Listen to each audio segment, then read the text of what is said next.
Hello, everybody, and welcome back to the Nonprofit Spotlight series. This is Grayson Harris. Today, we are pleased to be joined by Erin Rowe. She is the CEO of Harvest Hope Food Bank, and they are doing incredible work. They're actually the largest food bank in South Carolina, and they actually help support that entire kind of ecosystem out there as well. Erin, please tell me more about the work that you're doing, and thanks for joining. Thank you so much for having me, Grayson. I appreciate it. Yes, we are the largest food bank in South Carolina. We cover a 20 county footprint. If you're Wow. familiar with the state, it's from Greenville and the upstate all the way down to the PD, that I-95 corridor. We work with about 350 partner agencies in our 20 county footprint that enabled Amazing. us to distribute over 30 million pounds of food last year. And what goes into being able to provide that much food? It's a lot. Part of it is I have an amazing team. Always we are not Harvest Hope without the team that I have, but we really work with a lot of partners. We have retail partners, if you think of our grocery store chains like Food Lines and Publix and Walmarts that we go collect food from. We do partner with the USDA and do distribute USDA commodities. We purchase a lot of food for our programmatic packing, and we have great food drive supporters. So it is just a testimony of the community coming together to be able to feed our neighbors. Well, thank you for sharing that. And you're right. There's no way that you could do that scale without kind of having that collaborative effort. Tell me a little bit more about this journey and your role as CEO. I believe you kind of stepped into it in March of 2021. How has this journey been? And kind of what has changed in the organization kind of since you've stepped in? Well, it's funny. I started out at Harvest Hope in 2015. I was on the board. I grew up in Columbia, so this organization has been very near and dear to my heart. I love feeding people. My background has traditionally been in the hospitality industry and banking. So this is kind of a culmination of my long career path to this moment. But I did serve on the board from 2015 to 2019. In 2019 and 20, I was the board chair. And then this role came along. If you think through into 2019, 2020, there was a global pandemic, and food was a huge necessity during that time. And we really saw a light shine onto food banking during COVID. It was a blessing because a lot of people now understand that it's your neighbors that are food insecure. A lot of times people have an image of what someone who's hungry looks like, but it's the children in your school. It's the Mm. people at your church. It's your neighbors who are actually struggling with food insecurity. So it was kind of a crazy time, I'm not gonna lie. It was a crazy time to come on board, and it hasn't stopped since then.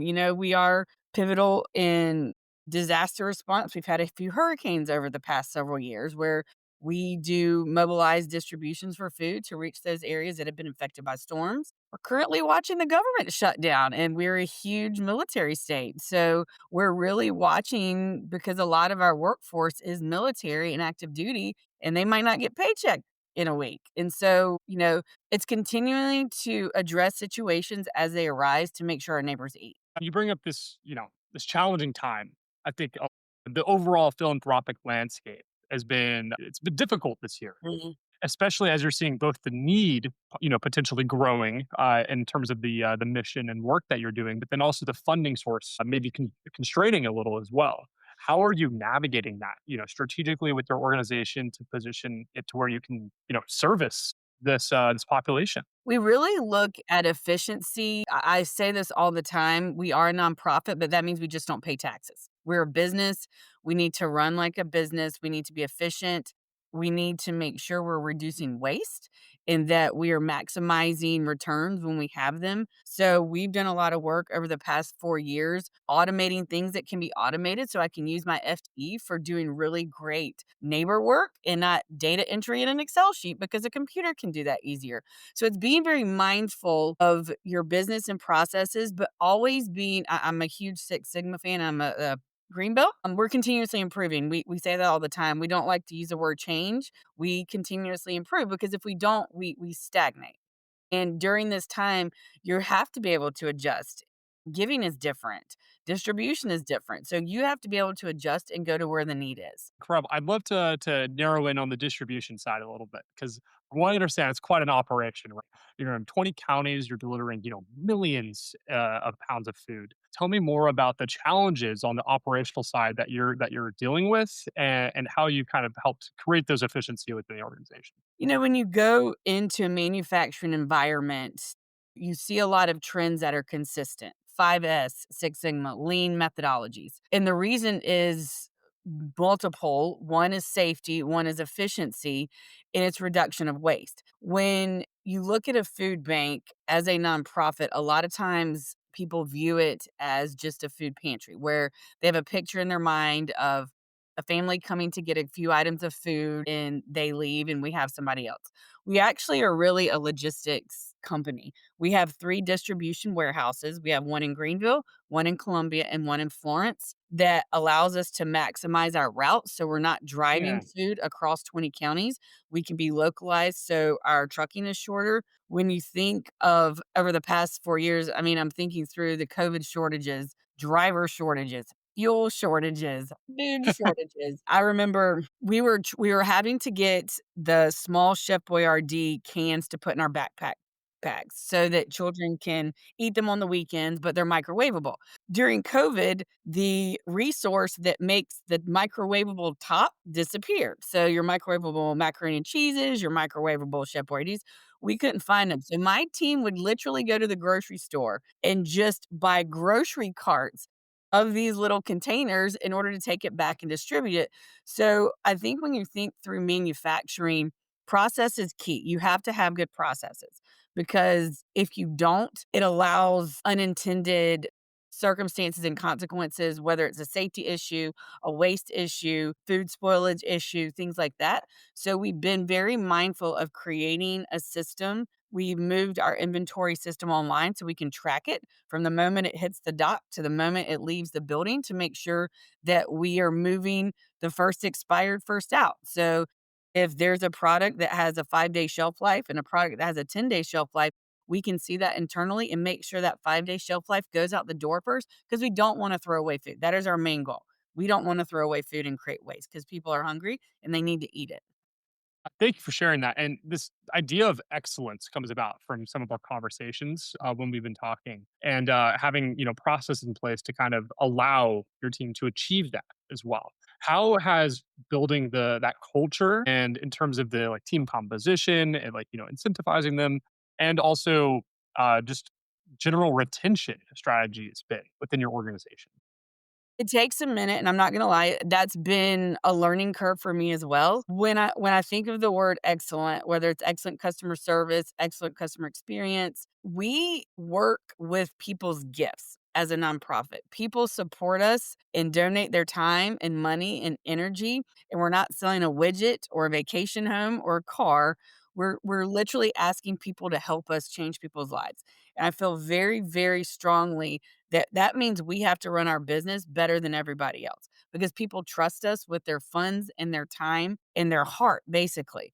And we do set that standard of excellence. Now, do we hit it all the time? No, it's hard. It's a moving target all the time. It's taken a minute to skill up our labor force because a lot of times, if you think through efficiencies and technology, you have to learn new skill sets to be able to use the technology that creates a more efficient system. The exception, not exception, that good is okay, that's a hard thing to shift. Good is not okay. Excellent's okay. And so moving that bar up is sometimes tough. Every time we move it, we get stronger and stronger and stronger. It's just like flint and steel because you don't get stronger steel without friction. I mean, friction causes strength. I don't care if you're weightlifting or running, pick it. Mm. So if you're complacent and you allow your business to be complacent, you will never get strong or move forward. And so it has taken a long time. We've had turnover, we've had great hires, and we're not done. I mean, I'll be very honest about that. That's amazing. And for our nonprofit, thank you for that answer. That was great. I love that, that analogy of friction, right? And how important it is to build that resilience and build that strength. And for our nonprofit audience that's looking internally to their organization and they're looking to also increase that strength and resilience, what would be a piece of advice that you've gained over this learning process that you'd want to share? I think you have to know your business. I think there's a lot of nonprofit leaders that have an idea, they're the figureheads, they lead the company, but they don't understand the back end business. I do think you have to know the back end business to be able to make decisions. It creates buy-in for your staff because if you're making decisions from a 30,000 foot level, and I use this example all the time. we need to move the trash cans to the left because at 30,000 feet, we don't need trash cans right here. If you go all the way back down, that trash can might be there for a reason. And by moving that, it could disrupt the whole process. So, really understanding your business. And it's also not taking things personally because you have to make the decision that's best for the company. And a lot of times, nonprofits do hire people to save them because we are all in a very philanthropic mindset. We're very empathetic. We want to help the world. That's why we're all in this business. But sometimes you have to look at your staff and make sure they're on the right seat on the bus. Because what I've found, and I've had conversations with staff that are very passionate about the mission, but struggle with the roles they're in. And it is very friction because they're so passionate about what they want to do, but it's just not right seat on the bus. And having those open conversations, I've had conversations with my team. I see you thrive over here. This is what you like doing because you do it and you're really good at it. Why do you keep pushing yourself over in this direction? And it's just being open and transparent too. Love that, and I'd love if we could narrow in specifically on that idea of the 30,000, foot view on the decision maker. You're in this role as a CEO where you oftentimes could have that type of perspective. How do you ensure that you're able to manage down and get that voice of, why is that trash can there? How do you make sure that that voice has a seat at the table as you're managing, your organization? We really try to create so we have a monthly leadership meeting where I send out an email, what do we need to talk about? Because we've found through trial and error, like I said, this has not been nothing's easy, but we found if you make decisions in silos, it typically never works out. I don't care what the decision is. So, learning from that, we do meet with my leadership team monthly and we save that time to talk about decisions we have to make. And we have a list of them and we talk through it. And then we go through every department and see how that decision is going to affect all the departments. Because a lot of times, let's say we're making an operational decision on picking up from a grocery store and we're short a driver. So my operational leader's like, nope, we're not going to do that. We don't have a driver. Now, if you come over here under my retail team, that's their relationship that they built over time. And they're like, Mm. yes, we are picking up from that grocery store because I've just spent a year making this relationship. And it's putting everybody at the table and finding that middle yes. I think a lot of times people make decisions on yes and no. And there's so many other answers between yes and no and shades of gray between black and white that you Yes, but typically can find the middle yes. And so I usually encourage, and we have pretty heated discussions. It's not, we're very passionate. We dig in a lot of times, but the rules are you're not going to be disrespectful. We're not going to speak unkindly. And we're going to keep twisting this until we find the way it clicks because it will click eventually. I absolutely love that. How should our audience, get involved if they want to either within their local community or directly with Harvest Hope? I would love for them to go to www.harvesthope.org. There's lots of tiles about getting involved. You can donate, you can come volunteer, you can host a food drive, and you can really learn what hunger is in South Carolina. I think that's the biggest thing that we can encourage people is just to really educate themselves on what drives hunger in South Carolina. Because if we don't understand the root causes, it's never going to go away. Well, that's a great way of putting that and ending this conversation. Aaron, thank you so much for coming on and sharing more about these creating efficient business processes to really hopefully solve one of the biggest challenges and needs that you're facing out there in South Carolina. Well, thank you for having me. It was my pleasure.